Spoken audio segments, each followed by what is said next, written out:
Okay. Good morning. We're the actual lesson number I think is 201. Um, I am not a body. I'm free. For I am still as God created me. I trust my brothers who are one with me. No one but is my brother. I am blessed with oneness with the universe and God. My Father, um, one creator of the whole, that is myself, forever one with me. No one but is my brother.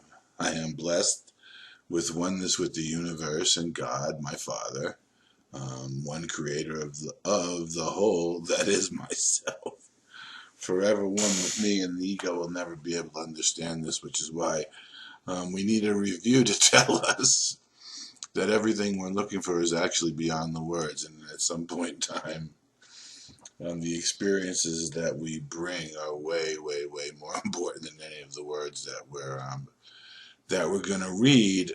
Um, in fact, I did a conference call this morning on this lesson a little earlier, and it's interesting how when we first started this workbook, we were asked to this little idea like nothing I see means anything. And we were asked to practice it just a couple times a day for no more than a minute because um, the truth is, in the untrained condition our minds were when we first started this, the ideas that we were being asked to utilize to undo our false thinking are so conflictual to the ego that the ego cannot not but react and respond, and we need to get um, let's say some sort of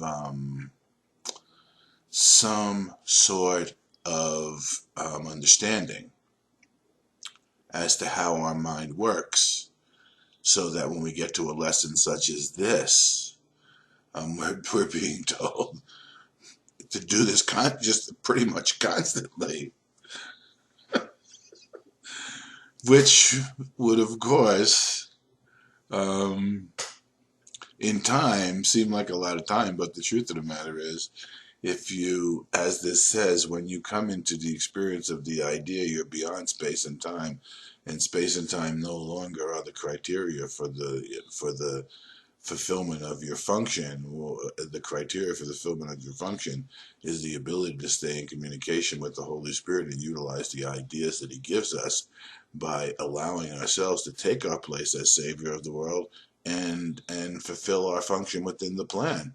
For this review, we take but one idea each day and practice as often as possible, besides the time you give morning and evening, which should be no less than 15 minutes.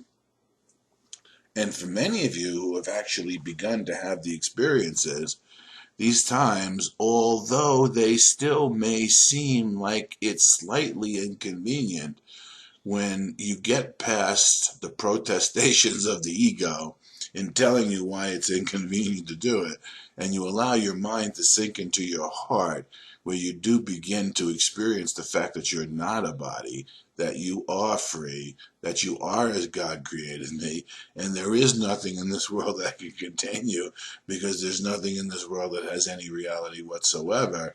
The relief and release that you experience when you do these lessons has the ability to change the drudgery of your experience of space and time into the joy of knowing that space and time have no reality, and you're at home with God even now in the midst of doing these lessons, wherein which we still seem to be part of this world of space and time. Um, and that's the benefit of it. When you sit down, everything is a distraction from the day to the ego. Everything that the ego wants to control the day in order to control your mind and heart, to keep you from discovering who you really are, to keep you from discovering that you're not a body, and letting go of all your ideas and all the and all the ways in which you attempt to deal with yourself as if you are a body, rather than to come into the recognition that you're a soul, that you're a spirit within the kingdom of heaven, and that you need nothing to be that, so that the way you spend your day can be entirely different. You could spend your day in communication with the entire universe and still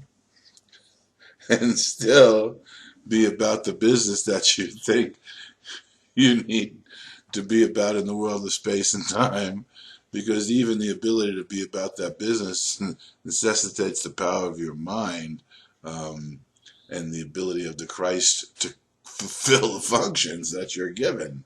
And you have no power of your own, which is why we sort of wind down and wear out rather quickly when we're not opening our mind and allowing moments of rejuvenation to take place, moments of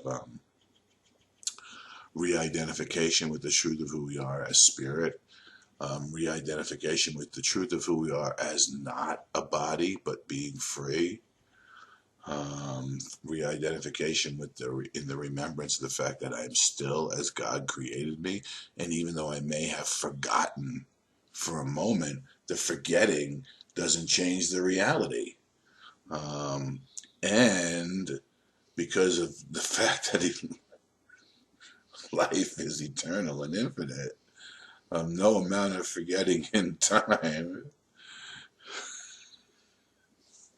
It's sort of an interesting idea. I don't know. I'm looking at this in my mind, and the preoccupation with the world of space and time is what the forgetting of our reality is. Yet the moment that you discover who you are in reality, you recognize that your preoccupation in space and time serve no purpose whatsoever other than the purpose of distracting you from the joy of being who you are in reality, and in a sense, kept you in a condition of suffering. But in the moment of the realization the suffering is gone, to have never been, in fact, which is what we're coming to realize about the totality of the dream. There's going to become a moment, and this lesson is saying that we're hastening this process. We are speeding up this process. There is going to come a point in time when the entirety of the dream of space and time in your mind is recognized as unreal and never having affected you, and the relief and the release that you will experience in that moment will so far outweigh anything that's occurred within the world of space and time that the world of space and time will simply cease to be, because it will no longer have a function in your own heart and mind.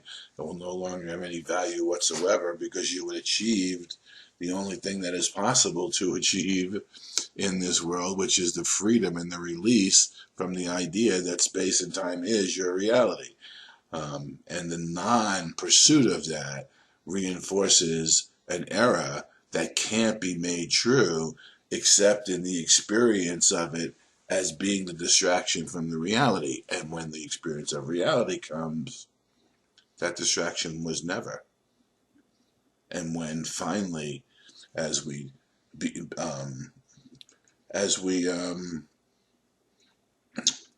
lessons such as these and fulfill our function, I'm trying to find that line.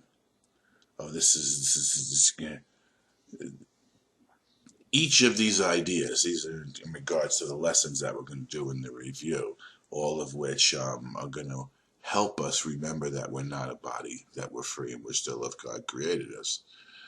Each of these ideas alone would be sufficient for salvation. Of course, because the reassociation that's taking place in your mind by the utilization of these principles and ideas all brings us back within to where we are functioning as light, in one with the universe of light.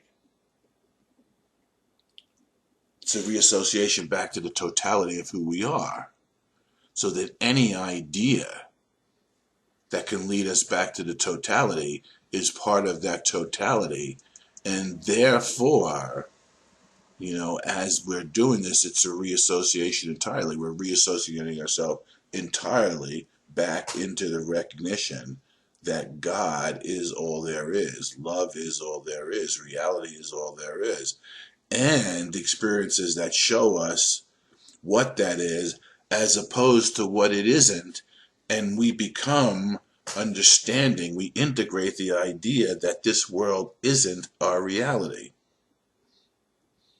And we free ourselves and our brother from that attempt, that vain, useless, whatever things that we read yesterday, depressing, merciless attempt to make real that which isn't real.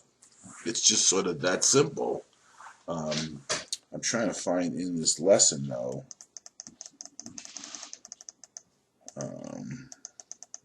This is the one thing. There is but one exception to this lack of structuring. Permit no idle thought to go unchallenged.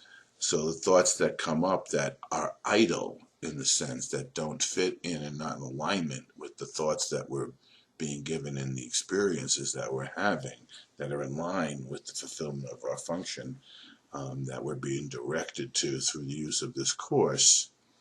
When we begin to have those thoughts, and we can begin to feel them, because we feel the discord, the lack of harmony.